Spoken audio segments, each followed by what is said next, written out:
Herkese salam. Kanalıma və yeni videoma hər biriniz xoş gəldiniz. Bu dəfə sizi işə getdiyim yollardan salamlayıram. Hal-hazırda ətrafda yaşıllıq və ağacların üzərində yarpaq olmadığına görə buralar o qədər də gözəl görünmür. Amma ki, inandırım sizə ki, qışda qar yağanda və yaxud da yarpaqlar olanda buranın görünüşü mükəmməl görünür. Yəni əsl, görüləcək, baxılacaq yerlərə çevrilir.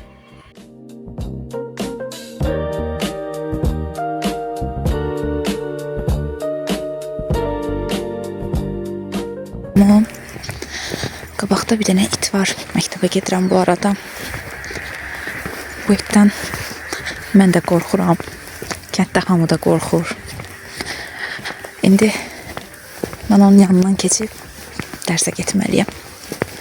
İnşallah ki, mənə heç bir şey eləməz. Çox qorxuram həqiqətən. Ümumiyyətlə mən itdən çox qorxan adamam. Üstəlik də bu itdən o qədər qorxulu danışıblar ki, mənə bundan ekstra qorxuram. İnşallah yaxşı olar. Sağ-salamat keçib gedə bilərəm. Buradan çəkəndə bilmirəm nə dərəcədə düşür. Qabaqda qara bir nöqtə kimi görünür, böyük bir itdir.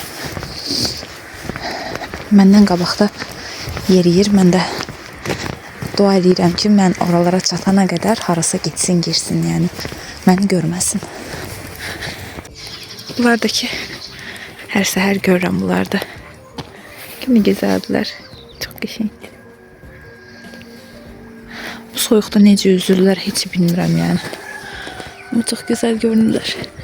Hər gün bunların da yanlarından keçib gedirəm. İtdən canım tutardı. İt getdi o tərəflərə. Düşdü o dərə hissəsinə o tərəfə. Oralara. Buralar məncə qar yağanda çox gözəl görünür inşallah. Qar yağsa həmin vaxtlarda sizə çəkib göstərərəm buraları. Çox qəşəng görünür. Qar yağanda bu hissə.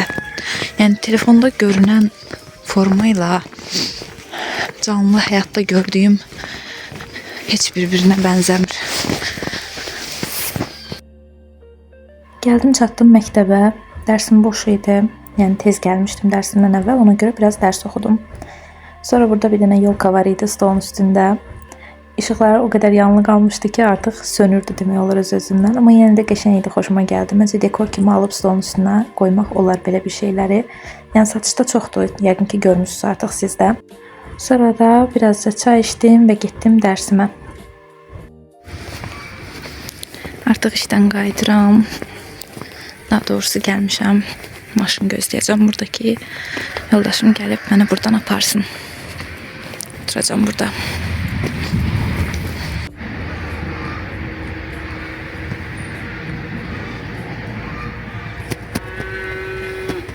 Səhər hava nə qədər soyuq olsa da, artıq mən gəlib burada gözləyəndə hava xeyli isinmişdi. Günəş çıxmışdı və artıq heç üşüyəcək bir hava yox idi. İşdən gəldim, un elədim. Pirəşki bişirəcəm bugün. Özümə çay süzdüm. Düşünürəm ki, çay içim. Sonra xəmiri yoğurum. Ondan sonra burada qablarım falan var. Biraz onları yuyum, yığışdırım, ev eşiyi təmizləyim. Sonra qayıdım təzədən pirəşki bişirməyə. Ona qədər yəqin ki, xəmirim tam olaraq acımış olar. Çünki kartofu da qoymuşam artıq bişməyə. Kartof bişər, xəmir acıyar.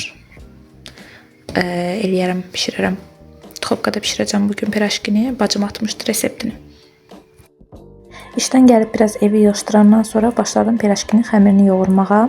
Sobada pirəşki bişirəcəm. İlk dəfə idi bişirirdim və reseptini bacım atmışdı. O da ilk dəfə bişirmişdi və deyirdi ki, uşağın əlinə vermək üçün, belə gündəlik yeməsi üçün yaxşı bir şeydir. Mən də dedim ki, sınıyım, hər dəfə şirniyyat olmasın, bu dəfə pirəşki olsun. Əgər istəyən olarsa reseptini rəylərdə ürək işarəsi qoyarsınız. Mən də sizin üçün yazaram. Çox asan, evdəki ərzaqlarla eləyə biləcək bir xəmir, eləyə biləcək bir reseptdir. Və məncə həm dadı, həm də görünüşü çox qəşəng olur. Eyni zamanda çox da yumuşaq alınır. Bununla eləmək olmur, yoğurmağa keçirəm. Və fikrimcə, eynən bu xəmirdən şəkər tozunu sadəcə biraz çox eləməklə bulka xəmiri kimi istifadə eləmək olar. Çünki çox qəşəng şişir, çox qəşəng yumuşaq olur. Əsl cemli bulka xəmiridir. Xəmiri yoğurduqdan sonra 40 dəqiqə isti bir yerdə gözlətmək lazımdır. Sonra keçdim günortanın qablarını yumağa. Qab yumaq işindən xoşum gəlir. Sadəcə mətbəximiz biraz soyuqdur. Ona görə bəzən tənbəllik eləyirəm. Biraz deyəndə əslində mətbəxdə istilik yoxdur. Ona görə də videodan göründüyü kimi mən artıq mətbəxdə olanda qalın geymək məcburiyyətində qalıram. Əynimə balonka kurtka geymişəm ki, çox da üşüməyim burada iş görəndə.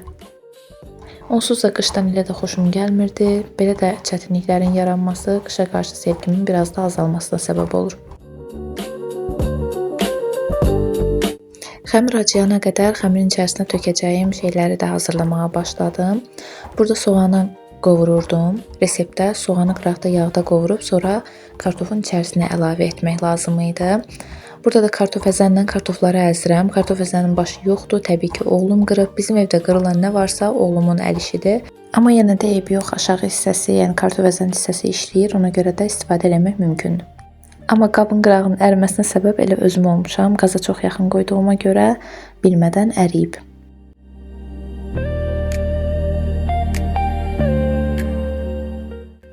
Daha sonra kartofun içərisinə duzunu, istiotunu əlavə elədim. Göyərtiləri doğradım, tökdüm. Duzu biraz az olmuşdu.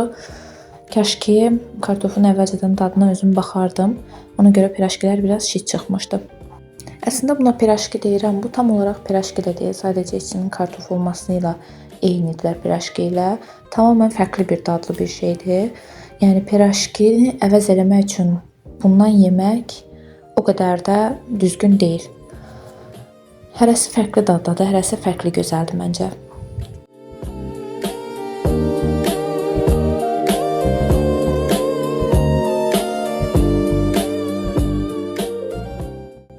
Kartofunu hazırladım. İndi gedib baxacağam əgər xəmir olubsa gətirib eləyəcəm. Bilmirəm, göyərtisi çox oldu, yağ az oldu. İnşallah ki dadı yaxşı olar. Gedim baxım xəmirə əgər olubsa gətirim başlayım eləməyə, olmayıbsa başqa işlərimi görüm. Paltar yuyanam, paltar falan atmalıyam maşına. Onları eləyim. Nə bilim başqa işlərimi görüm, sonra gəlib yenə bundan məşğul olaram. Xəmirim acıdı. İndi bunu qəşəng kündələyəcəm. Sonra pirajkiləri hazırlayacağam. Sonra da başladım kündələməyə. Balaca belə qəşəng yumşaq kündələr elədim. Yığdım bir qırağa ki, biraz da kündəyə gəlsinlər. Sonra onların içlərini doldurub bişirim.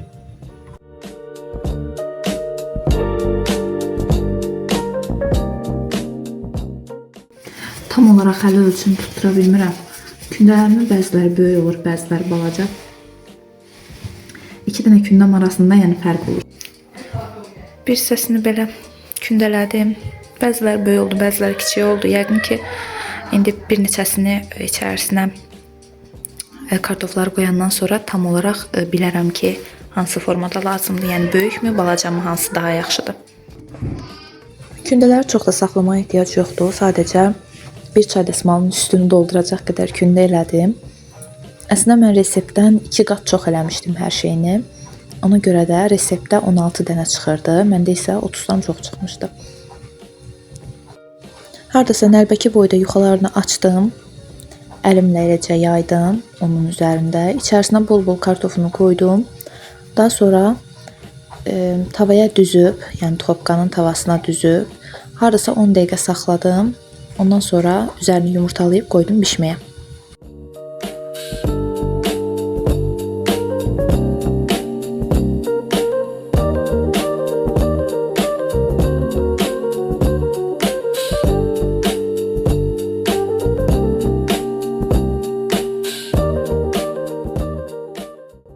Bir hissəsini belə eləmişəm. İndi bunları qalıb yumurtalamaq və sobaya qoymaq.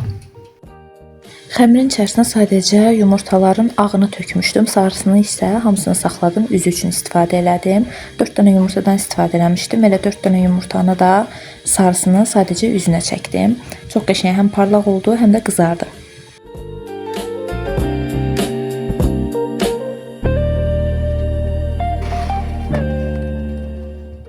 Bunları eləyib bura qoydum, içlərini doldurdum. İndi gözləyirəm ki, topkadakı bişsin, üstə qoymuşam. O bişəndən sonra bunları yumurtalayıb qoyacağam. Və özümə də bu qədər yuyulacaq qab çıxartdım əlavə olaraq. Qabları yuyub başlamışdım. Bişdilər. Ama yapışdılar bir-birlərinə.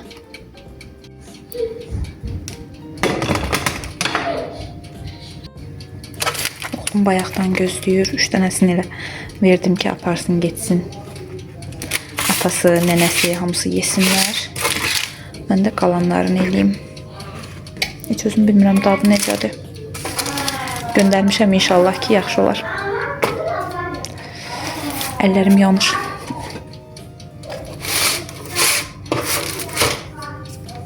Bir partiyanı da qoydum içəriyə. Bunlar da bişmişlərdi. İndi bölüb baxacağım içinə, görüm necədir. Burada da videomu sonlandırıram. Bura qədər izləyən hər kəsə çox-çox təşəkkür edirəm. Əgər videomu bəyəndinizsə, like atmağı və yorum yazmağı unutmayın. Kanalıma abunə olsanız da məni çox-çox sevindirərsiniz. Hələlik.